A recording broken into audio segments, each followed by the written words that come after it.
그래서 오늘 우리가 9장에서 11장 내용을 잘 다루는 것은 이 세상을 바라볼 수 있는 그런 기독교적인 안목을 가질 수 있기 때문에 우리가 그 부분을 잘 살펴보는 것도 큰 우리 인생의 하나의 이렇게 표대를 세울 수 있는 그런 또 방향을 잡을 수 있는 그런 귀한 부분입니다.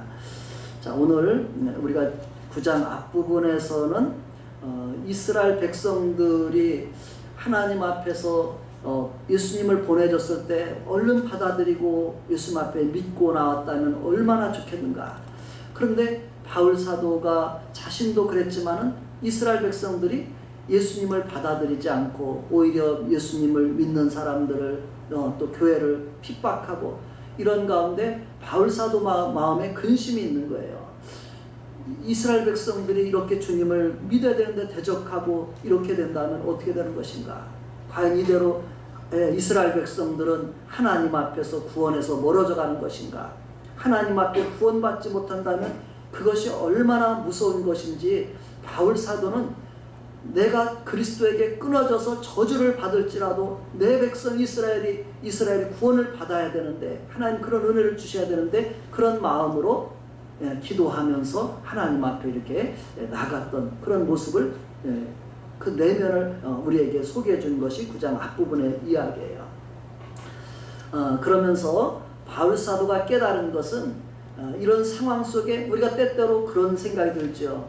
상황이 우리가 생각한 것하고 다르게 펼쳐 전개됐을 때 하나님은 안 계시나? 하나님의 말씀이 이 땅에 이루어지지 않는 것인가? 이런 생각을 해요. 그래서 우리 성도님 중에 한 분도 제 귀에 들리기에는 이렇게 교회 믿는 사람들 코로나 걸리고 이러니까 하나님 안 계신가 보다 이렇게 얘기를 했다라는가. 근데 우리가 그런 생각할 수도 있죠.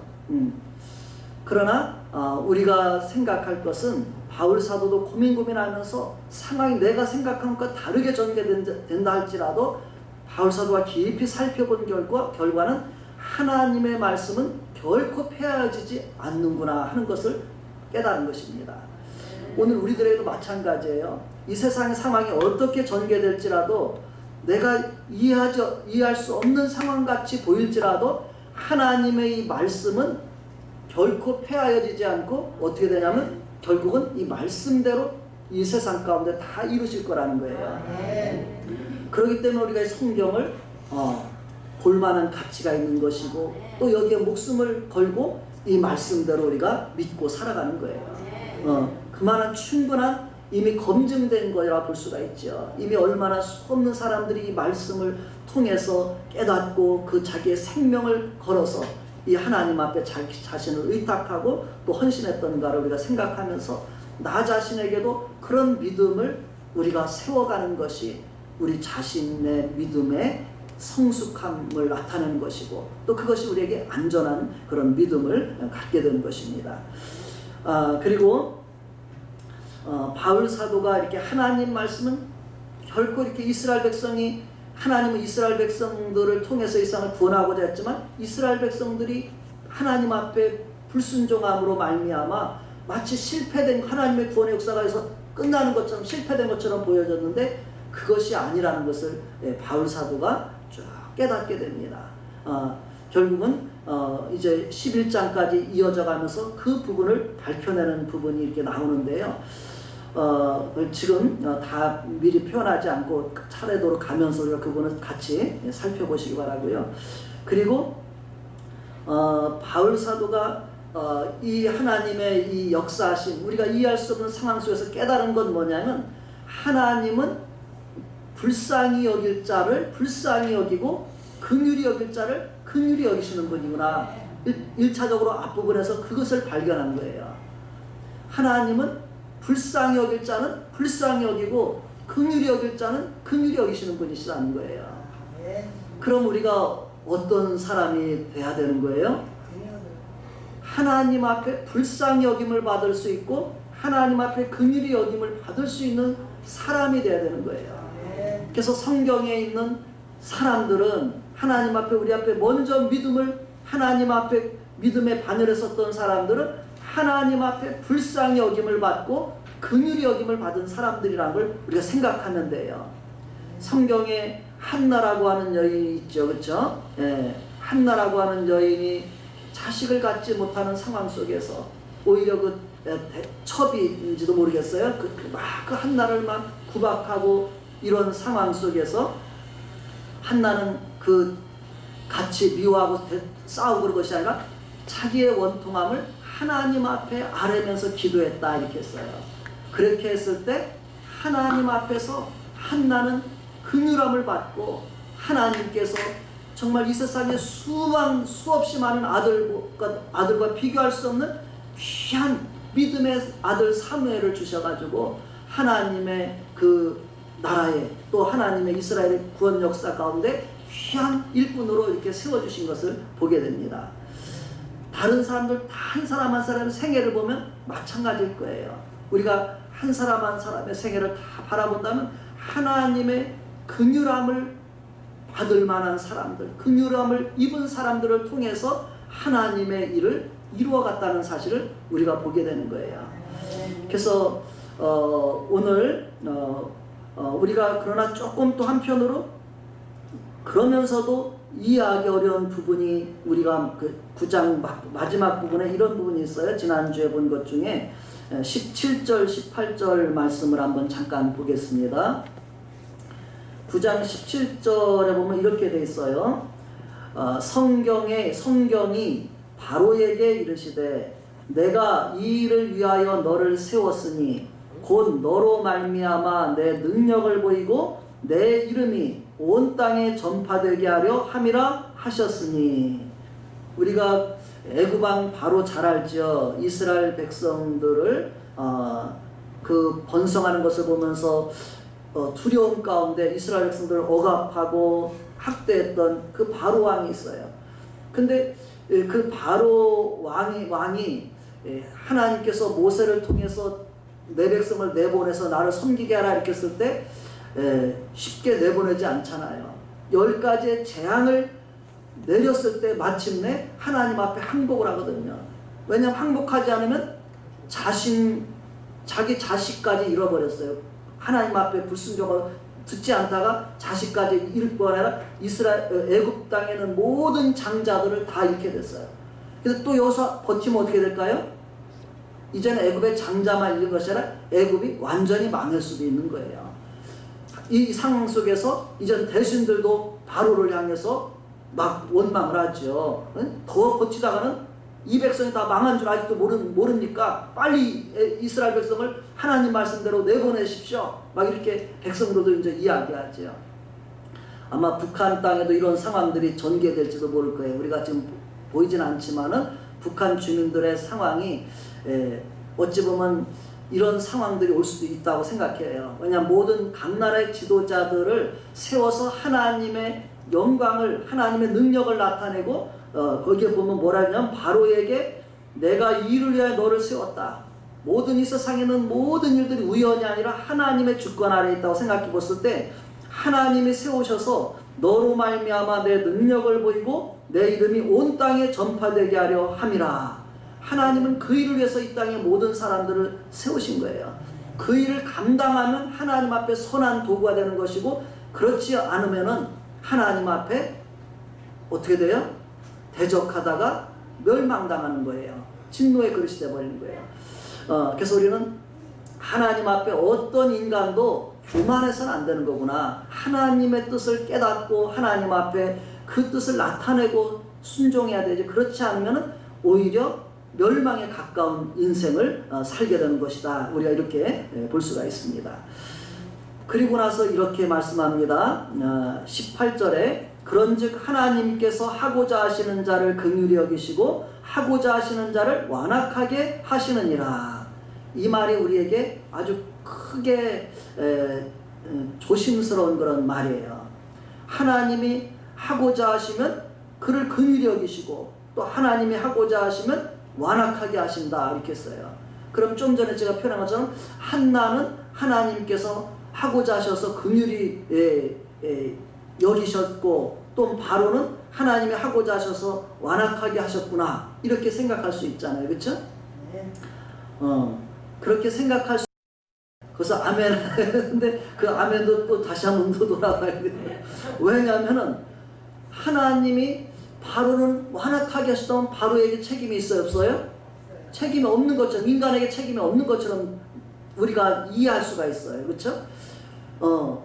하나님이 바로를 완악하게 만드셨잖아요. 그러니까 바로가 완악해서 안 내보내고 그렇게 버틴 거 아니에요. 이렇게 이야기할 수 있잖아요. 그러나 우리가 하나님의 이런 표현을 하나님께서 그렇게 하셨다고 할지라도 이것을 하나님 앞에 우리가 책임을 돌릴 수가 없다는 거예요. 바로가 하나님이 나를 완악하게 했기 때문에 내가 완악했다 이렇게 표현할 수 없다는 거예요. 왜 그런가 하면 하나님은 모든 사람들에게 하나님의 긍휼을 나타내기를 원하시는 분이에요. 전체적으로 하나님의 긍휼을 나타내기를 원하셔요. 그런데 하나님이 그를 완악하게 했다. 이 말은 하나님이 완악하게 했다는 표현보다는 바로가 하나님 앞에 완악하게 행동했다는 것을 우리 그렇게 이해하는 것이 더 적합한 이해가 돼요. 왜냐하면 우리가 아는 것처럼 바로 왕이 자기 백성 가운데 이스라엘 백성들이 노예로서 수없는 일을 해냈고 막 어려운 일들 다 감당하고 있는데 내보내라면 쉽게 하고 하나님을 알았으면 내보낼까. 아브라함처럼 독자 이삭을 바치라고 해도 했겠지만은 이 바로라는 사람이 하나님을 잘 몰랐기 때문에 어떻게 해요? 말을 듣지 않는 거예요. 그래서 자꾸 버티는 거예요. 내보내면 아까운 거예요. 그래서 못 내보내고 있다가 마침내는 하나님 앞에 더 이상 거역하면 안 되겠구나 해서 내보내게 되죠. 그래서 우리가 하나님이 완악하게 하셨다 이렇게 하지만 사실은 하나님이 그 마음에 그 완악함까지도 그렇게 할 것까지도 이미 아시는 그런 표현으로 우리가 바라보는 것이 적합하다고 이렇게 해석하는 것이 옳다는 거예요. 오늘 본문이 그런 부분을 일단 이야기를 해요. 그래서 19절에 이렇게 말합니다. 보세요. 하나님이 하고자 하는 자는 긍휼히 여기시고 하나님이 하고자 하는 자는 완악하게 한다 이렇게 말하니까 그럼 19절에 이렇게 사람들이 묻는다는 거예요. 혹 내가 내게 말하기를 그러면 하나님이 어찌하여 허물하시느냐 누가 그 뜻을 대적하느냐 하리니 이 말이잖아요. 그러면 하나님이 이렇게 바로를 완악하게 했다면 바로에게 어떻게 허물을 찾을 수 있고 어떻게 또 하나님이 이렇게 한다면은 누가 하나님의 뜻을 대적할 수가 있느냐. 하나님이 완악하게 했기 때문에 그렇게 된 거 아니냐. 이렇게 사람들이 질문한다는 것입니다.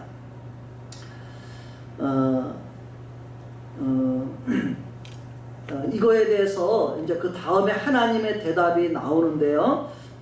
제가 그 부분에 대해서 이렇게 먼저 표현을 해봤습니다. 인간들의 어리석은 질문이라고 이렇게 표현했는데 사실은 인간들이라는 앞에 교만한 하나님을 알지 못하는 사람들의 어리석은 질문이라고 우리가 말할 수 있는 거예요. 어찌 하나님이 우리를 허물하시느냐. 하나님이 그렇게 했는데 우리가 어떻게 하나님의 뜻을 대적해서 우리 마음대로 할 수 있느냐. 하나님이 이렇게 한 거 아니냐. 이렇게 묻는다는 거죠. 그것은 어리석은 질문에 또 교만한 인간의 질문에 불과하다는 것입니다. 마치 우리가 하나님의 구원과 심판을 하나님이 구원하시고 심판하시는 것이 하나님의 책임으로 돌릴 것인가 아니면 우리 인간의 책임인가를 우리는 돌아봐야 돼요. 우리가 구원받고 심판받는 것은 하나님의 책임이에요? 아니면 우리에게 책임이 있는 거예요? 우리 책임. 우리가 조금 생각해보면 아담과 하와가 범죄한 것이 하나님이 아담과 하와 죄 지라고서 한 거예요? 아니면 아담과 하와가 죄를 진 거예요? 그리고 이제 아담과 하와 어쩌서 이 세상에 죄가 세상에 들어와서 우리에도 다 죄의 영향 아래서 죄 가운데 죄인이 되어버렸어요.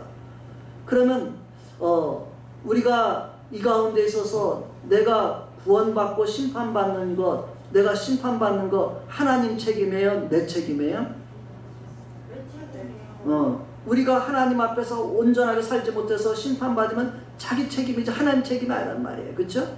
그래서 우리가 이렇게 하나님 앞에 어찌하여 하나님이 허물하시느냐, 누가 하나님의 뜻을 대적하느냐, 우리가 그렇게 말할 수 없다는 것을 그 다음에 이야기를 합니다. 근데 사람들 중엔 지금도 이렇게 말하는 사람들이 많이 있다는 거예요. 이 세상 가운데는 그런 사람들이 지금도 많이 있다는 거예요. 하나님이 그렇게 한 거 아니냐, 하나님이 그렇게 해서 그렇게 된 거 아니냐, 이렇게 하는 사람이 있다는 것입니다. 로마서 그 3장을 제가 이렇게 세봤는데 3장 7, 8절만 써놨는데요. 3장 1절부터 8절까지 보면 바로 똑같은 질문을 인간들이 하는 그런 내용들을 소개하고 있습니다. 그 중에 이제 여기 소개한 것만 좀 그냥 해볼게요. 3장 7절에 보면 이렇게 말해요. 나의 거짓말로 하나님의 참되심이 더 풍성하여 그의 영광이 되었다면 어찌 내가 죄인처럼 심판을 받으리요. 내가 거짓말해가지고 하나님이 참된 거, 나는 거짓되고 하나님은 참되시다, 이게 드러났다면 내가 죄인처럼 하나님 참된 거 드러냈는데 내가 왜 심판을 받느냐, 이렇게 말할 수 있어요, 없어요? 그런데 그렇게 말할 수 없는 건데 그렇게 말하는 사람이 있다는 거예요. 내가 거짓말해서 하나님 참되심 드러났잖아요. 근데 나 심판하면 안 되잖아요. 근데 그렇게 이야기하는 사람이 있다는 것입니다. 그러면서 이렇게 이야기한다는 거예요. 그러면 선을 이루기 위하여 악을 행하자 하지 않겠느냐. 우리가 악을 행하고 거짓말을 하면서 하나님의 참된 것이 드러났기 때문에 하나님 참된 거 드러났지 않아요. 이렇게 했기 때문에 그렇기 때문에 우리가 하나님의 선을 이루기 위해서 우리가 악을 행하자. 우리가 악을 행하면 하나님의 선이 더 드러날 거 아니냐. 이렇게 말한다는 것입니다. 어떤 이들이 이렇게 비방하여 우리가 이런 말을 한다고 하니, 그렇게 하면서 그렇게 말을 하면 어떻게 되냐면 그들은 정죄받는 것이 마땅하니라. 이렇게 말하면 그들은 하나님 앞에 죄가 죄로 인해서 심판에 이를 수밖에 없다는 것을 이야기하는 것입니다. 우리가 생각이 약간 삐뚤게 하는 사람들이 있어요. 우리 마음도 가끔가다 우리 마음도 꼬일 때가 있다 그랬죠. 뭔가 꼬여서 자꾸 그냥 하지 말아야 할 말을 자꾸 그냥 어거지 말을 하는 거였어요. 그러나 그것은 해서는 안 되는 거예요. 왜냐하면 그렇게 말하면, 그렇게 행동하면 결국은 하나님 앞에 심판을 받는다는 거예요. 그래서 우리는 결코 거짓말을 하면, 거짓말에서 하나님 앞에 선이 드러난다 해도 거짓말을 하면 그 사람은 심판받는 거예요. 내가 악을 행해서 하나님의 선이 드러난다 할지라도 악을 행하면 심판을 받는 거예요. 그 대표적인 예가 뭐냐면은 가룟 유다에 대한 이야기예요. 조금 더 조심스러운 이야기긴 한데, 가룟 유다가 예수님을 배반해서 예수님이 십자가에 처형당하는 길을 가게 되잖아요. 그럼 성경에는 하나님께서 예수님을 보내셔서 예수님 우리 대신 죽어야 될 거 써있단 말이에요. 그럼 가룟 유다가 배반해서 예수님 죽게 됐기 때문에 가룟 유다가 이렇게 공헌한 거 아니에요? 잘한 거죠? 잘한 거예요? 근데 마치 이렇게 하면서 가룟 유다를 두둔하려고 하는 그런 마음을 사람들이 가진 사람이 있어요. 그러나 결코 성경은 하나님을 배반하고 예수님을 배반하고 예수님을 믿지 못했던 그 인생이 얼마나 불쌍한 인생가를 예수님은 이야기하죠. 너는 차라리 나지 않았으면 내게 나을 뻔했다는 만큼, 그만큼 예수님을 믿지 않고 배반하는 것은 우리 인생에 나지 않은 것만도 못한 그런 불행이라는 거예요. 우리가 그런 부분을, 이 같은 맥락 속에서 이런 부분들을 다 여기에서 우리가 바라볼 수 있는 그런 것이죠. 그래서 이렇게 하나님이 모든 건 물론 주관하셔요. 하나님이 아셔요. 그렇지만 우리 인생을 하나님이 나를 이렇게 했기 때문에 내가 그렇게 할 수밖에 없었다, 이건 안 된다는 거예요. 하나님은 나에게 어떤 거 줬냐면 나에게 선택할 수 있는 자유를 주셨어요. 우리 인생들에게 창조시부터 그렇게 하셨어요. 아담과에게도 선악과를 먹으면 안 된다, 다른 거 다 먹어도 이거 안 된다, 선택할 수 있는 자유를 준 거예요. 그것이 질서라고 이야기해요. 오늘날도 우리가 마음대로 살 수 있어요. 내 마음대로 가서 내가 기분 나쁜 막 팽팽 부릴 수도 있고, 막 욕도 할 수 있고, 사람을 해칠 수도 있고, 내 마음대로 내 자유야, 이렇게 살 수도 있어요. 그러나 이 모든 것은 그렇게 하지 않고 하나님 앞에 그렇게 하면 안 된다고 내가 깨닫고 하나님 앞에서 바르게 살아가고, 이것은 내가 선택할 수 있는 거예요. 내 자유예요. 그렇지만 이 자유에는 뭐가 따라요?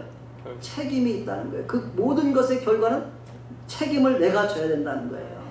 그래서 하나님 앞에서 여기서도 우리가 이야기하는 것, 하나님이 하고자 하는 자를 긍휼히 여기고 하고자 하는 자를 완악하게 한다 이렇게 했을 때 하나님의 책임이 아니라 우리에게 책임이 있다는 걸 우리는 알아야 된다는 것입니다.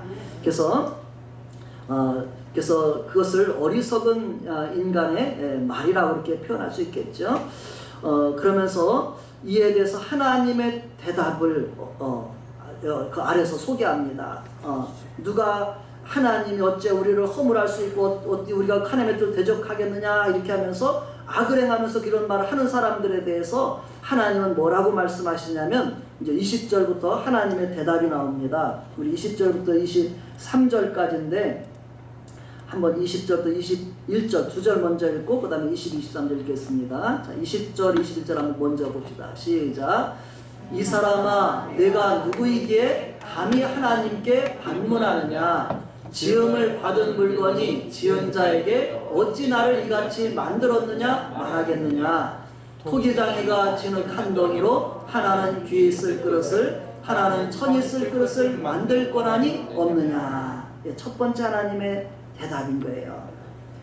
우리가 하나님 앞에서 이렇게 하나님 어째서 우리에게 허물하시고 누가 하나님 또 대적하겠습니까? 하나님이 그거 다 그렇게 만든 거 아니에요? 이렇게 말하는 사람들에게 내가 누구에게 감히 하나님께 반문하느냐?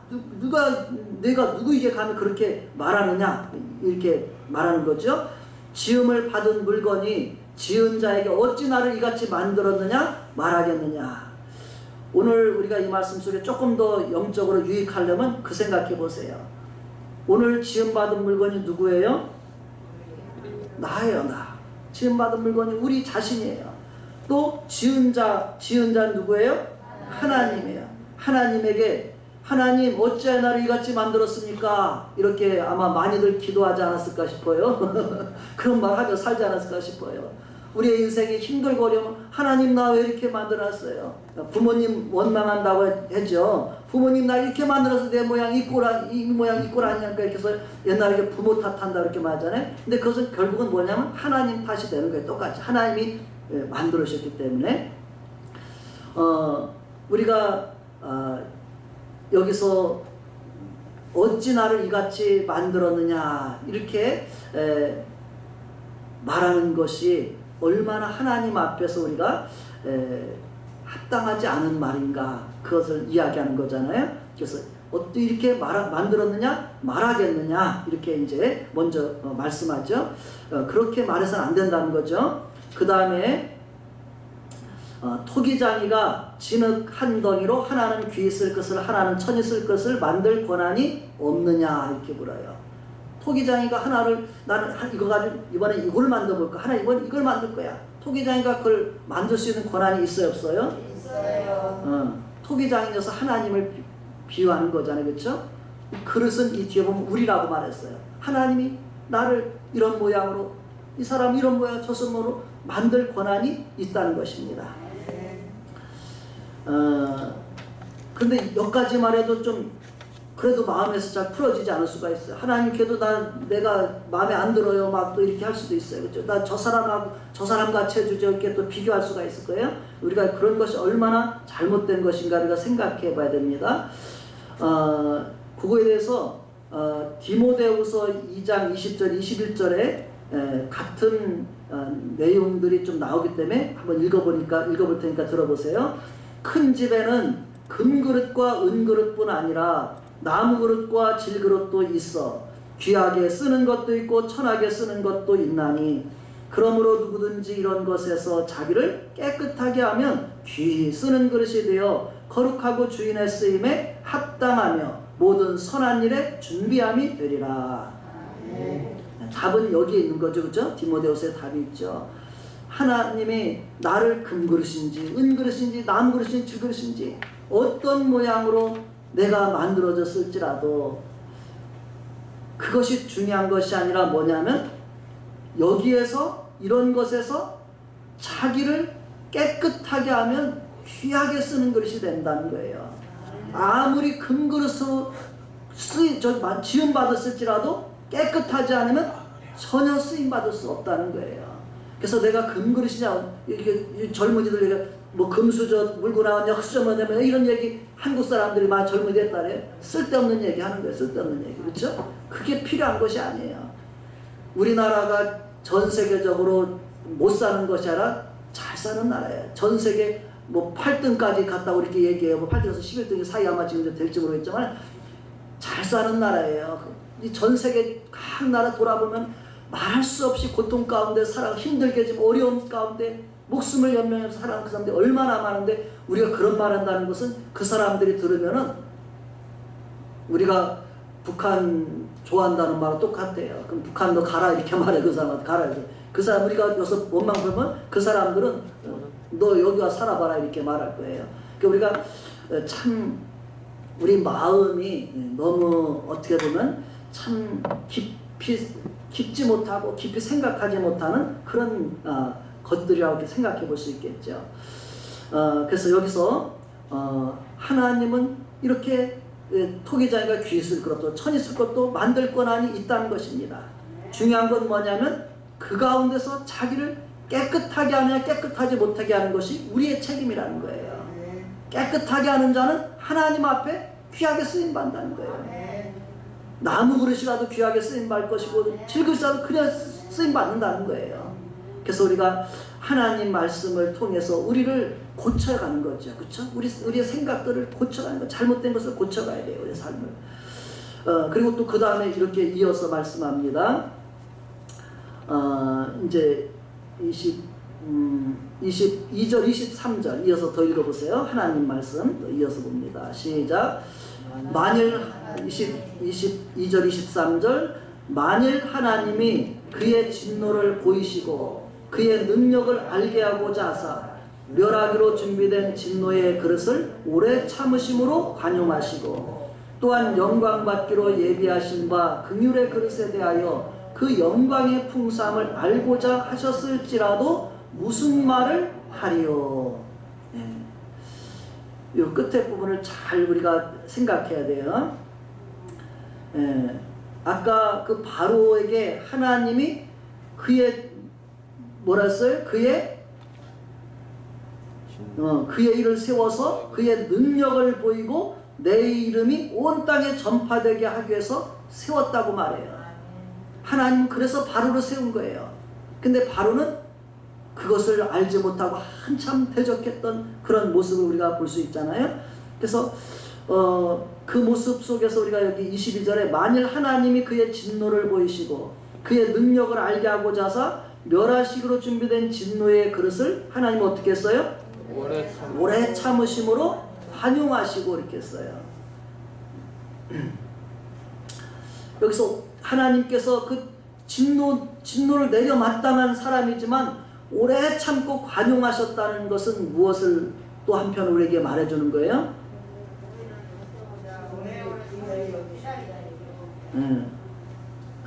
오래 참으심으로 관용하셨다는 것은 그 사람에게 하나님 앞에 깨닫고 하나님의 그 자기를 세우신 목적, 자기를 지으신 목적을 깨닫고 그 일을 위해서 살아갈 수 있는 기회를 주는 그런 거라 볼 수가 있겠죠. 그렇죠? 오래 참으심으로 관용하신다 이렇게 했어요. 하나님은 바로 그 사람이 이렇게 막 완악하게 한다고 해서 그 사람을 심판한 게 아니라 오래 참고 관용해 주시는 그런 분이라는 거예요.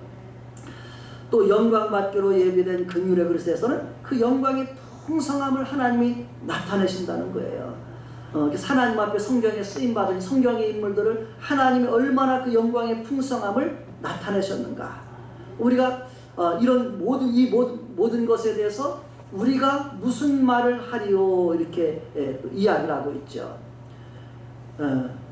하나님 앞에서 우리가 전혀 하나님 앞에서 원망하거나 불평할 말이 없어야 된다는 거예요. 그렇게 말할 수 없다는 거예요. 우리는 뭐가 힘들고 어렵고 그러면 우리 자신을 돌아보는 것이 아니라 하나님을 향해서 자꾸 우리가 하는 습관이 있어요. 그렇죠? 하나님 왜 이런 일이 자꾸 이런 일을 생기게 만들어가지고 이렇게 힘들게 하면 우리가 이렇게 말할지 모르겠어요. 그러나 우리가 그런 표현이 합당하지 않으면 우리가 다시 한번 생각해 보면서 아까 토기장이가 이렇게 하나님이 천이 쓸 그릇, 귀 쓸 것을 만들 권한이 없느냐? 또 하나님이 이렇게 진노의 그릇에서 오래 참고 관용하시고 또 긍휼의 그릇에서 영광의 풍성함을 알게 하고자 하셨을지라도 무슨 말을 하리요? 있어요. 우리가 아무 하나님 하신 데서 우리가 원망할 말이 없다는 거예요. 하나님 앞에서 우리가 불평할 말이 없다는 거예요.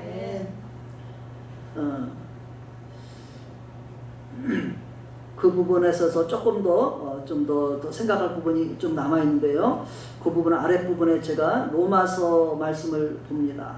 우리가 진노의 그릇에 대해서 오래 참고 관용하시고 했을 때 우린 여전히 하나님이 왜 그 사람을 이렇게 진노의 그릇으로 이렇게 진노의 그릇으로 만들었나 이렇게 생각해요. 사실은 하나님이 진노의 그릇을 만든 건 아니죠. 그렇죠? 그 사람이 진노의 그릇에 지금 역할을 하고 있는 것 뿐이죠. 로마서 2장 4절에 이렇게 말합니다. 혹 내가 하나님의 인자하시니 너를 인도하여 회개하게 하심을 알지 못하여 그의 인자하심과 용납하심과 길이 참으심이 풍성함을 멸시하느냐. 진노 가운데 있는 사람은 지금 하나님이 이렇게 하는 걸 지금 멸시하고 있다는 거예요. 그렇게 우리가 이해를 해야 돼요. 그렇죠? 하나님을 지금 멸시하고 있는 거예요. 바로가 하나님을 멸시하고 있는 거예요. 사실은.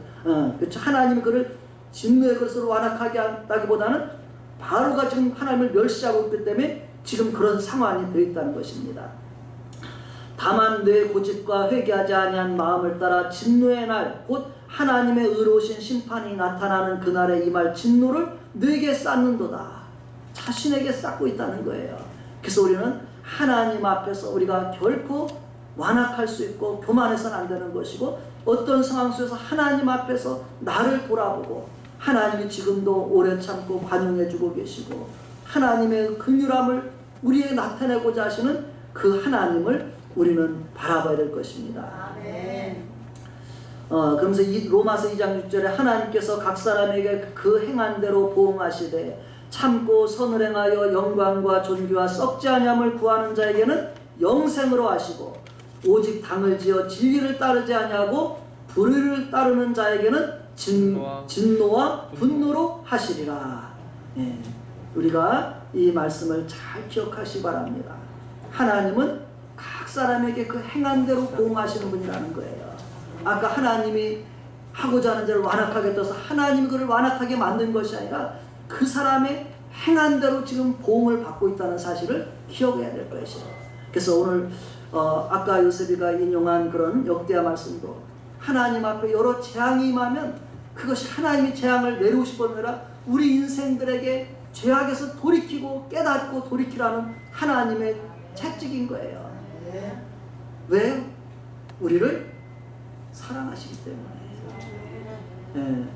하나님 앞에 우리는 본질적으로 하나님의 사랑하심을 위해서 사랑받도록 우리를 만드신 존재라는 걸 기억해야 돼요. 근데 우리의 고난이 있고 어려움이 있으면 내가 하나님 앞에 지금 잘못하고 있는 거구나 깨달아야 된다는 것입니다. 부모가 자식 낳아가지고서 일부러 고난 채찍 때리고 혼내고 그런 부모 있어요, 없어요? 그냥 어떻게든지 그냥 미운 것도 이쁘게 보는 게 부모이죠. 그렇죠? 그런데 부모가 이렇게 그래도 화를 내고 채찍을 때리고 매를 댄다면 자식이 그 길에서 돌이켜야 될 일이 있기 때문에 그렇게 하는 거잖아요. 마치 우리가 그렇게 생각하면서 하나님 아버지 앞에서 우리의 신앙을 잘 이렇게 아름답게 하나님 앞에서 정말 착한 하나님의 자녀로서의 삶을 우리가 살아가길 바랍니다. 두 번째로 이제 바울 사도는 이제 하나님의 그 대답을 먼저 그런 사람들에서 이렇게 대답을 하나님 앞에서 우리는 하나님 그런 권한이 있으시고 우리는 하나님 앞에 내가 그렇게 따질 만한 할 말이 없는 사람이라는 것을 이야기해주고 그 다음에 하나님의 구원의 계획에 대해서 우리에게 선지자를 통해 하신 말씀을 보여주고 있습니다. 하나님이 어떻게 구원의 계획을 계획하시고 이루어가시는지 우리 24절부터 29절까지 한번 읽어보면 우리가 좀 알 수가 있습니다. 자, 먼저 24절 보면 이렇게 말씀하죠. 이 그릇은 우리니. 이 그릇이 누구라고요? 따라합시다. 이 그릇은 하나님 앞에서 나입니다. 이 그릇은 하나님 앞에서 나입니다. 유대인 중에서뿐 아니라 이방인 중에서도 부르신 자니라. 하나님이 부르신 우리들이 하나님의 그릇과 같다는 거예요. 그러면서 이렇게 말씀하십니다. 먼저 하나님의 사랑을 우리에게 알아야 돼요. 자, 25절, 26절 한번 봅시다. 먼저 하나님의 사랑을 우리에게 말씀해 줍니다. 시작. 호세아에 그래도 이르기를 내가 내 백성 아닌 자를 내 백성이라 사랑하지 아니한 자를 사랑한 자라 부르리라. 너희는 내 백성이 아니라 한 그곳에서 그들이 살아계신 하나님의 아들이라 일컬음을 받으리라 함과 같으니라. 아멘. 이것이 하나님의 사랑이에요. 하나님은 호세아 선지자를 통해서 뭐라냐면 지금은 하나님 앞에서 죄를 짓고서 하나님의 백성이 아닌 사람들이 되었어요. 그 내 백성이 아닌 자를 하나님은 어떻게 할 거냐면 그들을 내 백성이라고 하나님은 부를 거라는 거예요. 또 사랑하지 아니한 자를, 하나님을 사랑하지 않는 그들을 사랑한 자라고 부르겠다고 말씀하고 있습니다. 마치 부모가 자식을 내 아들이야, 내 딸이야, 내가 사랑하는 사람이야. 그들이 다른 사람이 볼 때는 에이구 저런 자식 낳고도 미역국 먹었어 이렇게 혹시 사람들이 욕을 할지 몰라도 그럼에도 불구하고 부모에게는 어때요? 그 자식은 여전히 내 자녀야. 내가 사랑한 자야. 이것이 부모의 사랑 아니겠어요? 그렇죠? 이것이 바로 하나님 아버지 사랑이 우리를 향해서 그렇다고 말씀하시는 것입니다. 내 백성 아닌 자를 내 백성이라 사랑하지 아니한 자를 사랑한 자라 부르리라. 그건 하나님의 계획이에요. 하나님의 마음이에요. 우리는 그 하나님의 마음을 들을 수 있기를 바랍니다. 그리고 하나님께서는 너희는 내 백성이 아니란 그곳에서 그들이 살아계신 누구라 일컬음을 받게 돼요? 하나님의 아들. 하나님의 아들이라 하나님의 자녀라 일컬음을 받으리라 한 것 같아요. 하나님은 지금도 이 호세아 선지자를 통해서 예언한 말씀대로 이 세상 가운데 우리들 가운데 이루어가고 계시는 거예요. 우리가 어떻게 하나님의 백성이고 어떻게 하나님의 사랑한 자라 부름받을 수 있었고 어떻게 하나님의 자녀라 부름받을 수 있었는가를 생각해 보세요. 구약 성경을 읽다 보면 하나님 말씀에 이런 행한 자는 백성 중에서 끊어지리라 저주를 받을지어라. 이 말씀을 읽어볼 땐 저는 하나님 앞에서 두려워요. 내가 그런 삶을 살아왔단 말이에요. 과거에 이미 벌써 하나님 만나기 전에 그런 삶을 살아왔단 말이에요. 그런데 하나님은 나에게 예수님을 십자가의 그 은혜 안에서 하나님의 자녀로 하나님의 사랑한 자로 하나님은 지금 이루어 주셨고 지금 우리들 가운데도 그렇게 이루어가고 이 세상 가운데 지금도 이루어가고 계십니다. 이 하나님의 사랑은 변함이 없으신 거예요. 우리가 로마서 하나님은 우리가 죄인되고 원수되고 경건치 않냐고 연약할 때 우리에서 독생자를 주셔서 이미 하나님의 사랑을 확증하셨어요. 그런데도 하나님 우리를 사랑하실까? 하나님 나를 사랑하실까? 이렇게 말한다는 것은 하나님 앞에서 철없는 철없는 그렇죠? 그렇게 말하면 안 되는 거예요. 그렇죠? 오늘 세상에서 그렇게 말한다면 안 되는 거예요. 우리가 하나님은 이렇게 우리를 사랑하셨다. 우리가 그것을 확신할 수 있기를 바랍니다. 또 두 번째로 이사야 선지자를 통해서 하나님의 공의를 우리에게 이야기해요. 하나님은 사랑이시지만 하나님은 사랑이시기 때문에 그래 니들 그냥 내 멋대로 끝까지 버티고 마음대로 살아도 내가 끝까지 너희들 그대로 다 구원할 거야. 그건 아니에요. 하나님 앞에서 구원받으려면 하나님의 공의가 실현돼야 돼요. 하나님의 공의가 우리에게 이루어져야만 우리는 하나님의 의를 얻어야만 우리는 구원을 받아요. 아까 나는 죄인이었지만 예수님을 통해서 하나님의 의를 덧입었을 때 구원을 받은 것처럼 하나님의 공의가 만족돼야 되는 거예요. 하나님의 공의도 우리는 알아야 되는데 이사야 선지자가 이야기합니다. 27절 한번 읽어보겠습니다. 27절 시작. 또 이사야가 이스라엘에 관하여 외치되 이스라엘 자손들의 수가 비록 바다의 모래 같을지라도 남은 자만 구원을 받으리니. 아멘. 여기서 이스라엘 백성들이 모래같이 많을지라도 아주 많이 번성해서 좋죠. 그러나 하나님은 이 세상 사람들이 번성하고 잘되고 이것에 관심이 없어요. 그 가운데 이 사람들이 하나님 앞에 남아있는 사람들인가, 하나님 앞에서 살아가는 사람들인가, 그 사람들만 하나님은 구원을 받는다는 거예요. 그 아무리 많다고 해서 그 사람들이 잘되고 복받은 것이 아니라는 거예요. 하나님 앞에 남은 자만 구원받는다, 이 말이 뭐예요? 남은 자라는 것은 세상이 어떻게 변해가고 흘러갈지라도 그 가운데서 하나님을 경외하면서 하나님의 말씀을 따라가려고 하고 하나님의 긍휼을 구하고 이런 사람들을 하나님 앞에 남은 자라고 이야기하는 거예요. 이스라엘 백성들 가운데서도 특히 그 아합 왕 시대에 부인이 누구예요? 이세벨이라는 그 여자가 부인이 됐는데 그냥 온갖 잡단 그냥 우상들을 그 이스라엘 나라 가운데 막 갖다 세워놓고 그들을 갖다 선지자라고 세워놓고, 그러니까 이방 뭐예요? 우상의 선지자들 있죠. 그리고 하나님의 종들은 잡아서 죽이려고 하고 다 죽이려고 하고 막 핍박하는 그런 시대가 있었어요. 저 북한 땅 같이. 하나님의 종들은 다 죽이려고, 하나님의 백성들 다 죽이려고 그런 모습이 있어요. 우상만 세워놓고. 북한의 우상 이렇게 막 이것이 얼마나 많은지 뭔가 김일성 그 부자 우상들이 엄청나다고 얘기해요. 그 학습관 이런 것이. 마치 그와 같은 상황 속에서 엘리야도 하나님 앞에서 열심히 특심한 사람이지만 그 믿음을 지키려고 하는데도 그 엘리야를 잡아서 죽이려고 하는 그 상황 속에 엘리야도 인간이기 때문에 낙심이 되고 두려움이 돼가지고서 하나님, 이스라엘 백성들이 다 지금 하나님 버리고 나만 남은 것 같습니다. 이렇게 엘리야 선지자가 하나님 앞에서 기도를 해요. 그랬을 때 하나님께서 뭐라고 말씀하신지 아세요? 다 7,000명. 버리고 하나님 찾는 사람 없이 다 우상 숭배 아래 다 빠진 것 같이 보였을 때 하나님은 그렇게 말씀하시죠. 지금도 남은 자가 7,000명이나 있다고 하나님 말씀해 주시는 거예요. 하나님 앞에 없는 것처럼 보이지만 남은 자가 7,000명이 있다고. 나 혼자만 있는 줄 알았는데 엘리야는, 하나님은 지금도 하나님 앞에서 하나님의 믿음을 지키고 살아가는 이 사람, 이 어려움 속에서도 자기 믿음을 지키는 사람들이 7,000명이 있다고 말씀하시는 거예요.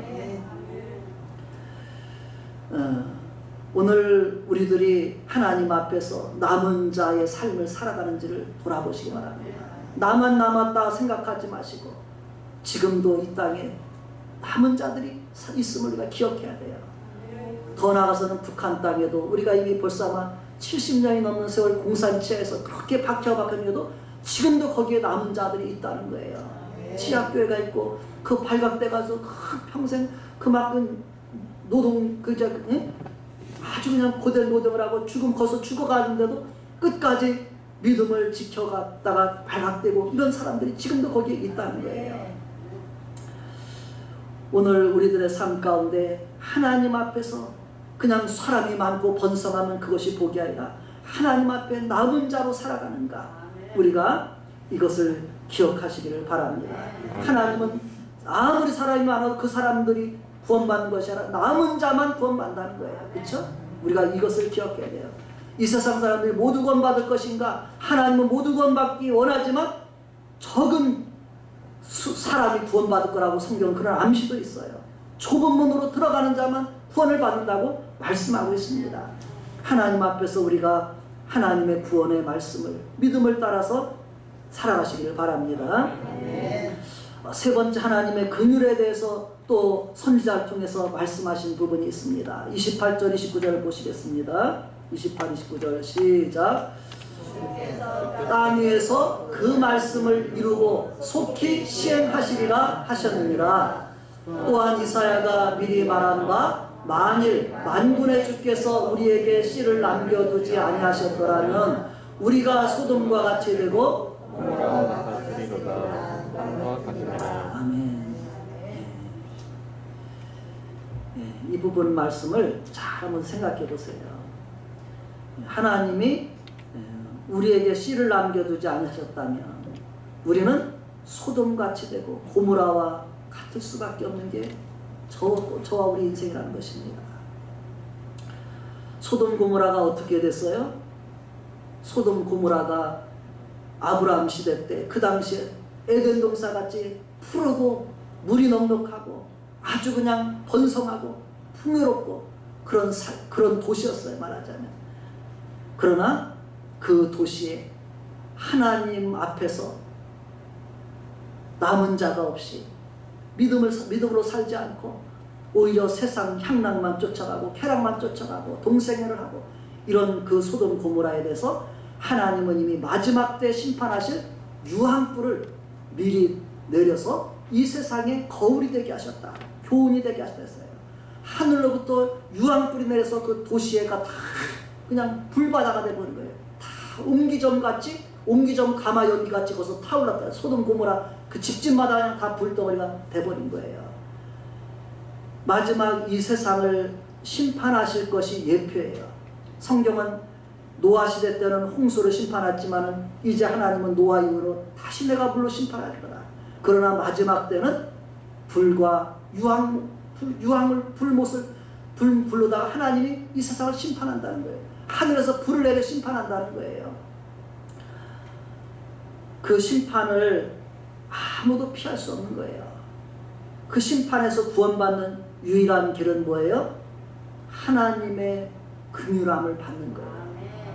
거기서 아브라함의 조카 롯이 그곳에 살 때 아브라함이 그 조카를 위해서 기도했을 때 하나님은 그 소돔 고모라 성을 엎으시는 중에서 아브라함을 생각하셔서 그를 그곳에서 나가게 하시고 내보내셔서 천사를 끌어내시고서 겨우 죽음을 면하겠어요. 우리가 이런 것들을 통해서 우리가 이 세상에 미련을 갖고 세상 것만 쫓아간다면 우리는 소돔 고모라 성 사람들 가운데 멸망할 사람이 될 수 있고, 아니면 그 미련을 버리지 못해서 여전히 그 가운데 머물러 있다면 부끄러운 구원에 이르는 자가 된다는 거예요. 우리는 그것 말고도 아브라함처럼 하나님의 말씀을 우직하게 믿고 순종해 나갔던 아브라함, 믿음의 조상 아브라함 같은 삶도 있어요. 우리에게는 이왕이면은 롯과 같은 그런 인생이 아니라, 또 소돔 고모라성 사람 같은 사람이 아니라 아브라함과 같은 믿음의 반열을 따라가는 그런 사람들이 돼야 될 줄로 믿습니다. 아멘. 우리에게도 하나님이 씨를 남겼다면 우리도 소돔 고모라와 같은 그런 인생이라는 거예요. 하나님 앞에서 부끄러운 인생이에요.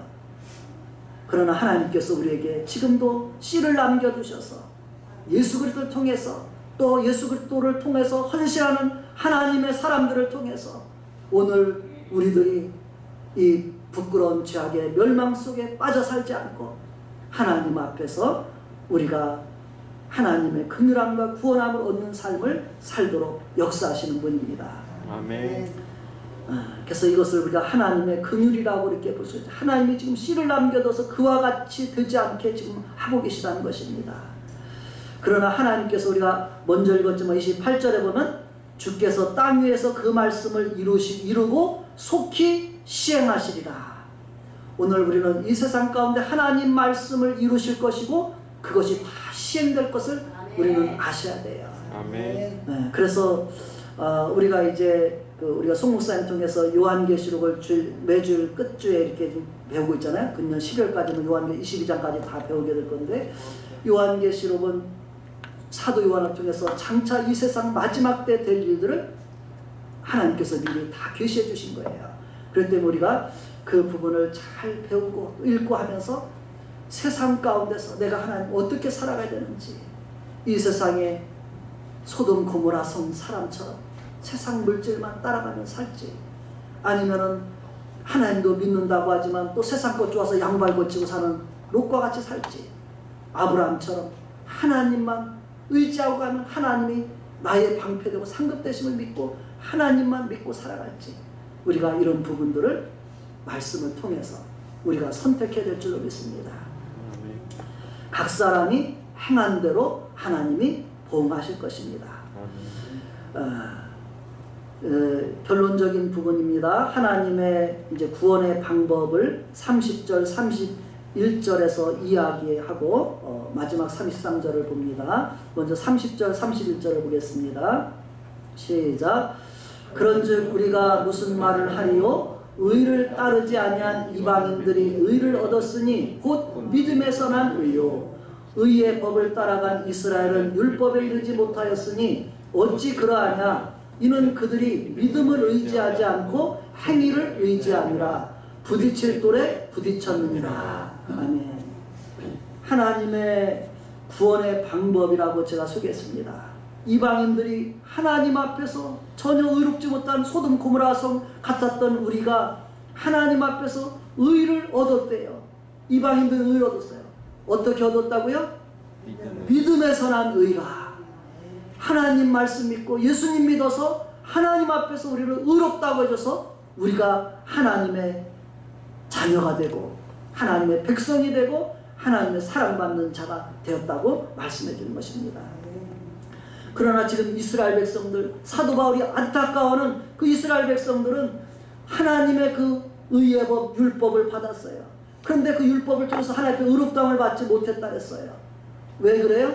그들이 믿음을 의지하지 않고 행위를 의지했기 때문에 부딪힐 돌에 부딪혔다. 이렇게 말씀합니다. 우리가 예수 믿는 사람들을 가끔가다 비난하는 사람들이 그렇게 비난해. 잘 알지 못한 사람들 그렇게 말할 수 있어요. 예수 믿는 사람들은 의지가 약한 사람들이야 이렇게 얘기하는 사람이 있었어요. 옛날에. 지금도 혹시 그 말을 한다면 취소하시기 바랍니다. 자기 의지 가지고 하나님 앞에 의롭게 살 인생은 한 사람도 없어요. 하나님의 말씀을 받았다 할지라도 내 의지로 하나님께 의롭다함 받을 인생이 없다는 거예요. 예수 믿는다고 내가 흠이 없을까요? 죄가 없을까요? 예수 믿어도 여전히 우리는 흠이 있고 연약함이 있고 죄가 있는 인생이에요. 내 행위를 의지하면 우리는 부딪힐 돌에 부딪혀서 실패하는 자가 되는 거예요. 그러나 내가 연약하고 부족하고 또 죄를 짓는 연약한 인생이라 할지라도 믿음을 의지하면 주님을 의지하면 하나님께서는 우리에게 구원의 은혜를 주시는 거예요. 그래서 기독교는 윤리적인 종교라고 하지 않아요. 세상에 있는 것들은 다 이렇게 우리가 종교 자체는 윤리성이 있어요. 그러나 기독교는 윤리를 초월해요. 세상 윤리가 아니라 하나님 나라의 윤리를 따라요. 세상 윤리보다 사실은 더 초월한 거예요. 세상에서 아무리 도덕적으로 산다 할지라도 우리가 그 사람이 걸 주장하는지 모르도 성경이 이미 로마서 1, 2장에서는 이방인들 또 도덕주의자들 그들도 남을 자기는 그런 일 하지 않고 비난하지만 하나님 앞에서는 누워 침뱉기라는 거예요. 똑같은 일을 다 행한다는 거예요. 우리가 이러한 인생 가운데서 하나님 앞에서는 자기의 의지가 중요한 것이 아니라 주님을 믿는 믿음을 우리가 의지하는 사람이 되어야 됩니다. 아멘. 그래서 믿음을 의지하지 않고 행위를 의지하는 사람들은 부딪혔다는 것입니다. 예수 믿으면서 신앙생활 하면서도 우리가 가끔 그러세요. 내가 왜 이렇게 연약할까? 자꾸 이렇게 하면서 자기 행위를 바라보면서 실망할 때도 없잖아 있어요. 그것이 나쁜 게 아니에요. 정상이에요. 그런 갈등 속에서 우리는 어떻게 돼요? 더 주님 의지하는 법 배우는 거예요. 내가 그러지 않으려고 했는데 넘어졌어요. 하나님 넘어졌어요. 이는 시인하고 잘못은 시인하고 하나님 앞에서 하나님 도와주세요. 주님을 더 의지하는 믿음을 갖는 거예요. 이게 신앙의 성화라고 이야기하는 거예요. 그런데 우리가 신앙의 깊이를 알지 못할 때는 내가 이렇게 넘어질 바에 차라리 믿지 않는 게 낫겠어. 양심의 가책만 느끼고 안 믿는 게 낫겠어. 하나님 모르면 차라리 양심의 가책이라고 느끼지. 이렇게 하면서 믿음을 등을 지고 세상으로 간 사람도 있어요. 그 사람은 지옥불 향해서 돌아선 거예요. 그것만 아시면 돼요. 우린 내가 여기서 넘어졌어도 나 지옥불로 안 가. 이래서 다시 천국 향해서 생명길 향해서 나가는 사람이 믿음 있는 사람인 거예요. 그것이 우리의 믿음의 선한 싸움이라고 말하는 거예요. 믿음을 의지하지 않고 행위를 의지하는 사람은 부딪힌다. 그러나 내가 의를 따르지 못한 인생일지라도 의를 얻는 것은 믿음을 통해서 얻는 것이다. 우리가 계속해서 믿음으로 한 걸음 한 걸음 나가시고 또 성장되시길 바랍니다. 바울 사도조차 하나님 앞에 그렇게 큰 바울 사도조차도 로마서 7장에 보면 갈등이 있어요. 내가 원하는 것은 하지 않고 자꾸 원치 않는 걸 하는구나. 내가 죄 아래 자꾸 내 인생이 죄를 짓는구나. 이런 갈등 속에서 탄식하면서 이런 사망의 몸에서 나를 건져주실 분이 예수님밖에 없는 거구나. 그래서 나도 예수님을 믿는다고 고백한 사람이 바울이에요. 율법으로는 이스라엘 어떤 사람보다도 자기가 자랑할 것이 더 많은 사람이에요. 종교적으로 누구보다도 열심히 있던 사람이에요.